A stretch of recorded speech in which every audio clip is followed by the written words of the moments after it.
George Washington. He's the president everyone loves. How do we know this? Because in America, we always carry pictures of him in our wallets, as many as we can fit. He's the father of our country. Some say he's the most important American who ever lived. We name stuff after him. We get a holiday on his birthday. But how much do you really know about our first president? Find out as we play the hit game show, Who Wants to Win a Million Pictures of George Washington?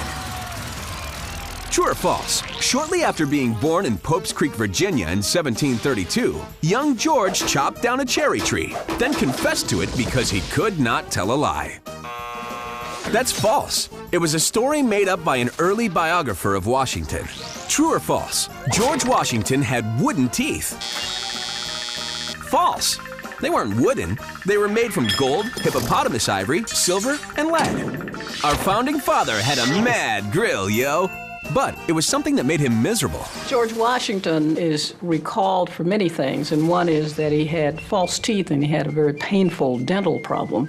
And there were several times when this affected the decision-making that he was engaged in.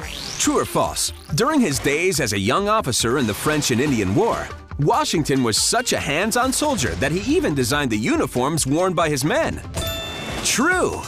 Work it, George Washington, work it.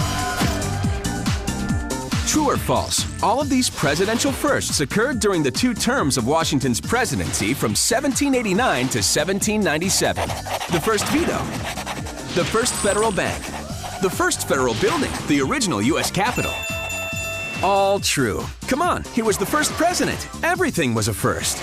True or false? Being a military man meant that President Washington was ready to fight to prove the strength of our nation. That's a false. Washington actually signed a proclamation of neutrality, declaring that America would not take sides in the war between Britain and France. Thank you very much.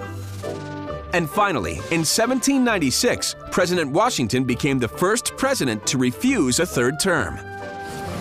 Yep, in fact, the man who refused to be king once got some props from a man who was king. King George III said, if he really does that, then he's the greatest man in the world.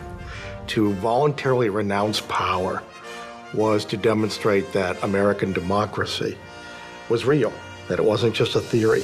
George Washington. He was the first. He was one of the best. And the most lasting monument to his achievements is the place he holds in the heart of every American.